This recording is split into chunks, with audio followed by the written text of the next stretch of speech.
vamos a hablar sobre la mejora de la composición corporal. Los principales objetivos que podemos encontrar en una mejora de composición corporal son la pérdida de grasa y la ganancia de masa muscular. Hay dos maneras de hacer las cosas.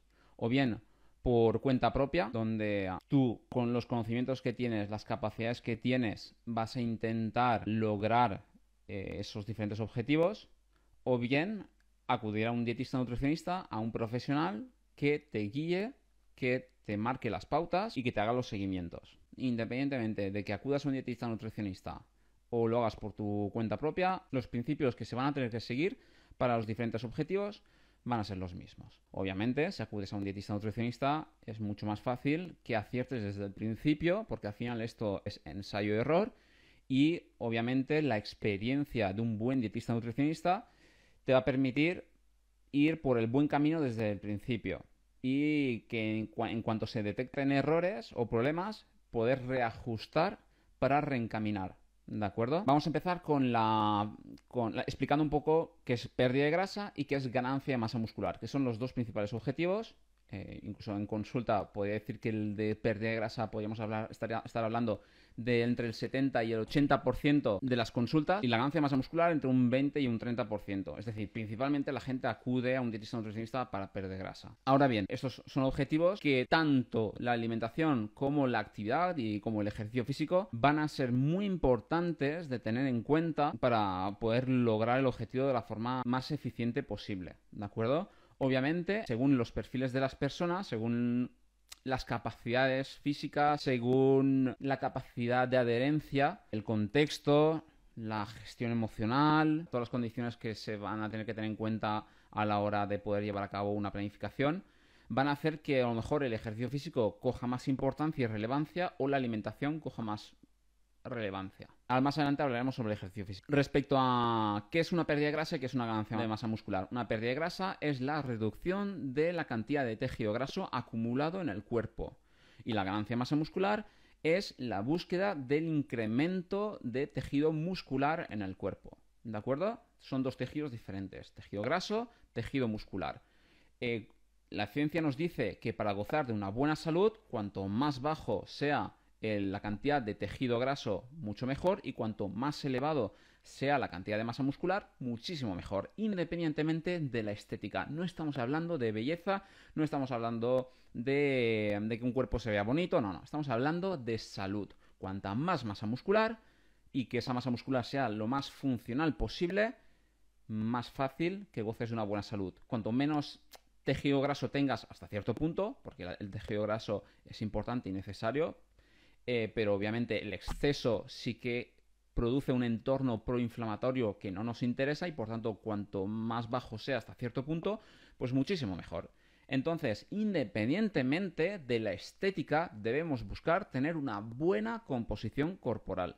¿De acuerdo? ¿Hasta aquí queda todo claro? ¿Sí? Vale. Obviamente os voy a hacer una explicación y una charla sencilla, divulgativa, para que el gran público con nociones básicas pueda entender la importancia de mejorar la composición corporal y las claves básicas.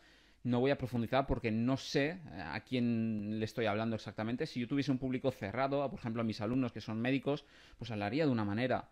Si fuese a un instituto, los padres de los alumnos, pues les hablaría de una forma muy diferente. Hay que tener en cuenta, por supuesto, que al fin y al cabo la información que os voy a dar, para algunas personas se os queda un poco corto y para otras pues vais a descubrir cositas interesantes. Primero empezamos con la pérdida de grasa. Tenemos que tener claro, y lo que va a ser la base imprescindible para una pérdida de grasa, es el déficit calórico, déficit energético, es lo mismo, ¿de acuerdo? Es decir, tienes que quemar más calorías de las que consumes.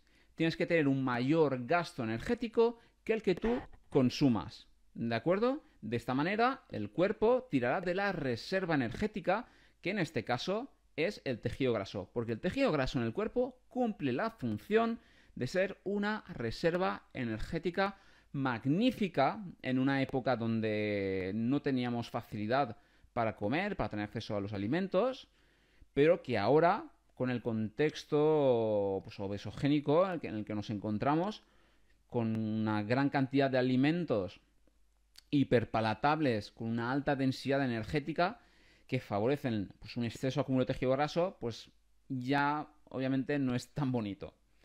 Pero sí que hay que entender que al fin y al cabo el tejido graso cumple una función de reserva energética. Luego cumple otras funciones también, ¿de acuerdo? Secundarias a nivel fisiológico. Pero vamos a enfocarnos principalmente en cuanto a composición corporal. Cuando el cuerpo tiene que echar mano de esa reserva energética, va a producir lo que se conoce como una deplección, es decir, va a reducirse. Como estás tirando mano de las grasas porque no tienes suficiente aporte de calorías en la alimentación, va a producirse una reducción.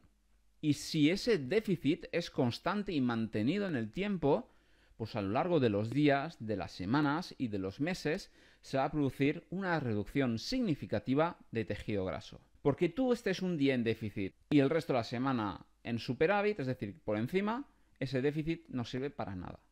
Aunque estés una semana en déficit, si luego el resto de semanas vas a estar en superávit, no sirve para nada. La clave es estar en déficit energético y durante un tiempo prolongado suficiente como para conseguir una reducción significativa de tejido graso. ¿Hasta aquí bien? Vale.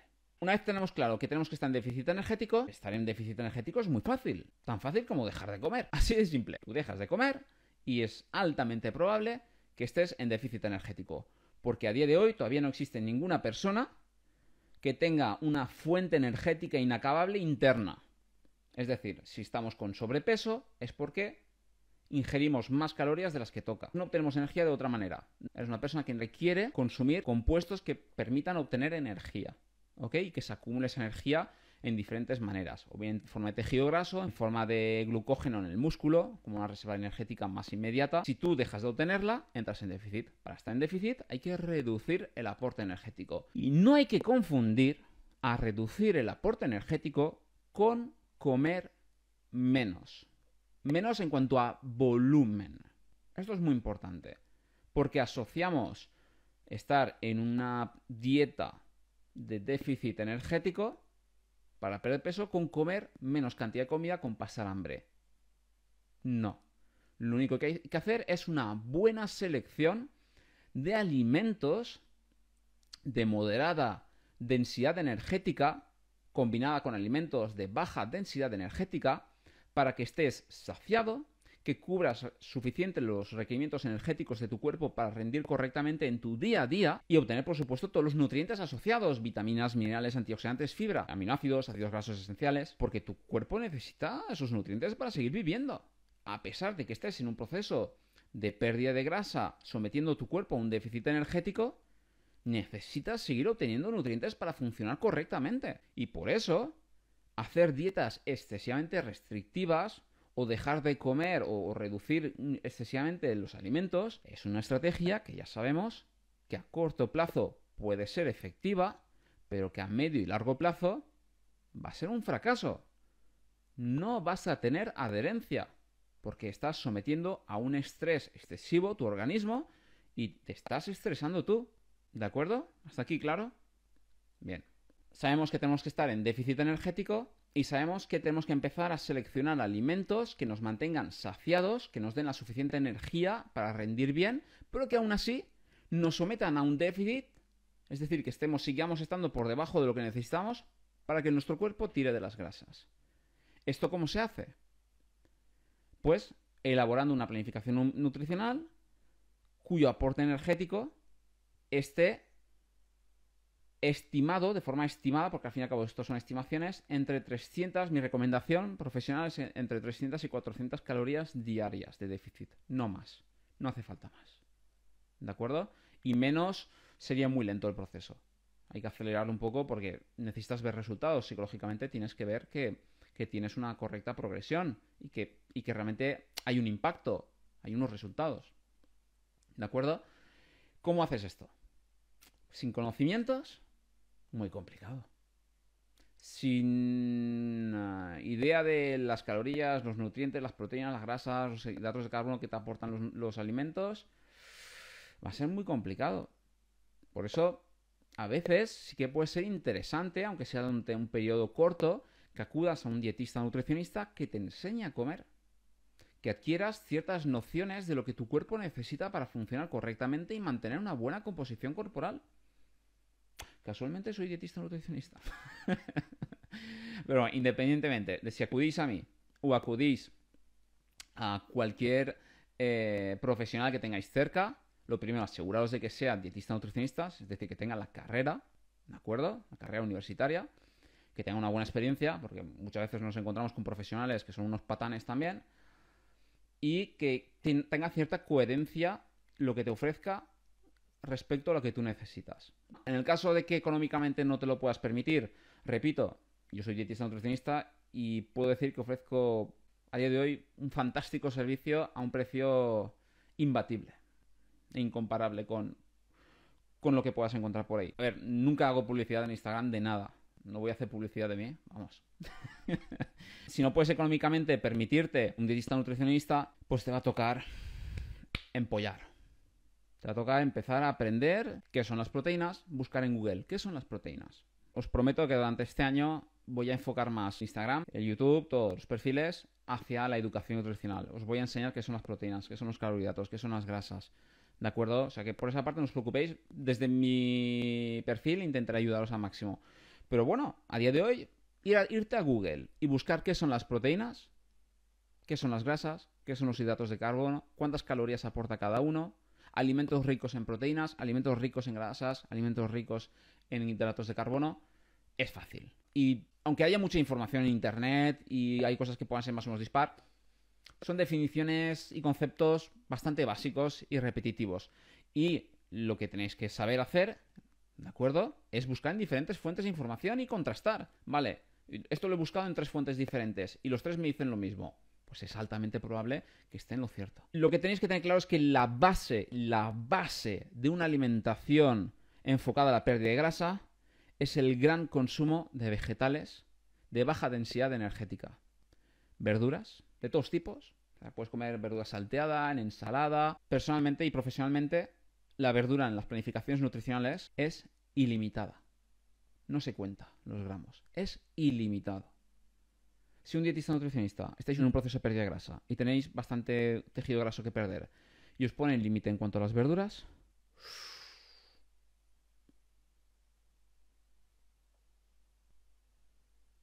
que os genere un poco de duda. Eso. ¿De acuerdo? Las verduras tienen que ser la base de tu alimentación. Te van a saciar muchísimo. Te van a aportar una gran cantidad de vitaminas, de minerales, de antioxidantes, de fibra. Y el hecho de que te sacie te va a hacer que sobrevives muchísimo mejor el déficit energético. Porque someter tu cuerpo al déficit energético va a alterar ciertos componentes en el cuerpo, como puede ser pues, la leptina, la grelina, que van a despertar tu apetito. Y hay que mantenerlo saciado el apetito. Entonces la manera es constituyendo una correcta planificación nutricional. La base de tu alimentación tiene que ser las verduras. Ahora bien, no podemos eludir un nutriente que es la proteína. Fundamental la proteína en este caso, porque sabemos que cuando se produce una pérdida significativa de peso, gran parte de ese peso suele ser masa muscular, sobre todo en planificaciones nutricionales donde el aporte proteico de la alimentación ha sido carente. Entonces, es muy importante que cubramos correctamente los requerimientos en proteína. ¿Cuánta proteína? Sabemos que dependiendo de la composición corporal de una persona puede oscilar desde 1,2 gramos de proteína hasta 2 gramos de proteína por kilogramo de peso. Es decir, si pesas 100 kilos, pues entre 120 y 200 gramos de proteína. ¿De dónde obtenemos la proteína? Pues la proteína la podemos obtener a partir de las legumbres. Podemos obtenerla a partir de las carnes, del pescado, de los lácteos, del huevo. Son fuentes de proteínas de calidad. Las proteínas aportan 4 calorías por cada gramo, pero hay que saber que el cuerpo no tiene demasiada facilidad para recurrir a las proteínas como fuente energética. Y eso, junto a que las proteínas tienen un importante impacto en la saciedad, es un gran aliado para la reducción de tejido graso, para mantener a raya la saciedad. Las grasas. Los ácidos grasos esenciales, por ejemplo, el omega 9 o el omega 6 o el omega 3, son imprescindibles, son necesarios, son esenciales. Los necesitas obtener mediante la alimentación. Las grasas son importantes en la alimentación. Aunque tú tengas que perder grasa, tú necesitas consumir grasa en tu alimentación. Además, las grasas son muy saciantes también. Es cierto que las grasas aportan 9 calorías por cada gramo, tienen una alta densidad energética. Es un poquito más del doble que las proteínas y los carbohidratos, pero son necesarias. Debemos intentar buscar fuentes de grasa saludables, eso sí. Fuentes de grasa saludables, aceite de oliva, muy conocido, la grasa del pescado, la grasa de los frutos secos, de las semillas. Tiene un impacto positivo en nuestra salud y son necesarias. Debemos tener en cuenta que nuestra alimentación, a pesar de que esté en déficit energético, debe tener proteínas, debe tener muchas verduras, debe tener grasas y debe tener, muy importante, y por eso lo dejo por último, para recalcarlo, hidratos de carbono. Una dieta muy baja en carbohidratos es una dieta muy restrictiva, muy limitada en cuanto a alimentos. Y por tanto una dieta probablemente muy difícil de mantener una buena adherencia. ¿Qué te va a generar? Mucho estrés. Y la ciencia nos dice que una dieta baja en carbohidratos comparada con una dieta con una proporción de un 40-50% de carbohidratos aportando las mismas calorías, generándote el mismo déficit, genera el mismo impacto en la pérdida de grasa. Por tanto, quitarte de forma extrema los carbohidratos no sirve de nada. Hay personas que pueden verse beneficiadas de dietas muy bajas en carbohidratos o dietas cetogénicas. Sí, hay casos concretos. Y pues al final las cosas se popularizan de tal modo que parece que sea el único recurso. Yo os digo, no es el único recurso, que no es el mejor recurso y que es un recurso muy limitado para un público concreto. La población general debe tener una proporción significativa. En mis planificaciones nutricionales está en torno al 40%.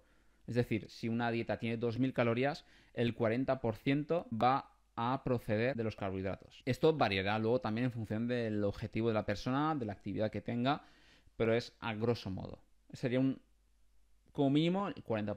Suplementación. ¿Es necesario consumir suplementos para la pérdida de grasa? La respuesta es no. Guarda tu dinero. ¿Por qué? Hemos dicho que la base para conseguir una pérdida de grasa es el déficit energético.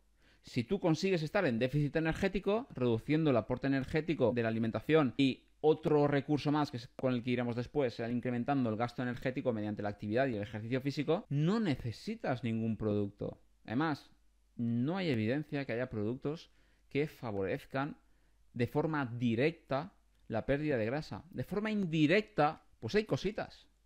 Pero es tan poco relevante el impacto que pueda tener que debes centrarte en lo que realmente tiene un impacto importante y que además es mucho más económico, que es mantener a raya el aporte energético y estar lo más activo posible. Sé que esto no es un argumento beneficioso para muchas marcas o fulanos vende productos, lo sé, pero es la realidad y debemos ser conscientes de que si buscamos ser eficientes, tanto en tiempo como en esfuerzo como en economía, debemos ir a lo que realmente es importante.